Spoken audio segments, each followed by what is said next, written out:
కొంచెం కరెక్ట్‌గా కళ్ళు మూసుకొని ఆలోచించండి. ఆ పిల్లల ఎనకాలో ఈ అమ్మ కూడా ఎదురు చూస్తది ఆయన ఏం చేస్తున్నాడో. హ్మ్. ఎంత విలువైన సమయం చూసారా? హ్మ్. పిల్లలు మొదటుంటే తర్వాత ఈమె ఉంటుంది. ఈవిడ కూడా ఎదురు చూస్తుంది ఆయన ఏం చేస్తున్నాడో. అంటే అందరూ కూర్చొని తింటారు. మన దగ్గర సంప్రదాయం ఉంది. ఈ విలువైన సమయం అసలు విలువ ఎందుకైంది? హ్మ్. ఎందుకంటే ఎప్పుడో పొద్దుననంగా వెళ్ళిన వ్యక్తి హ్మ్. ఎలా వచ్చాడు? ఏదైనా కింద పడ్డాడా? ఏమన్నా అయ్యిందా?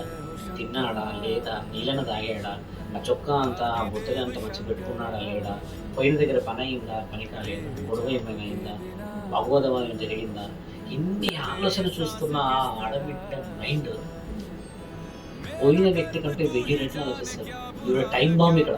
హ్మ్. ఈ పోయిన వాడు మంచిగా రిలాక్స్‌గా వస్తుంటాడు అనుకోండి. అదే ఫోటోలు వాడాలో ఉన్నామా తిన్నామా అనుకుంటూ వస్తారేమో. కానీ ఆడపిల్ల ఇంట్లో మైండ్ సెట్. నీకు ఫోన్‌లు చేస్తారు. ఎంత బాధపడతారు తల్లి. హ్మ్. ఇంత తీవ్రమైన పరిస్థితిని చూస్తున్న సమయంలో ఆయనను చూసిన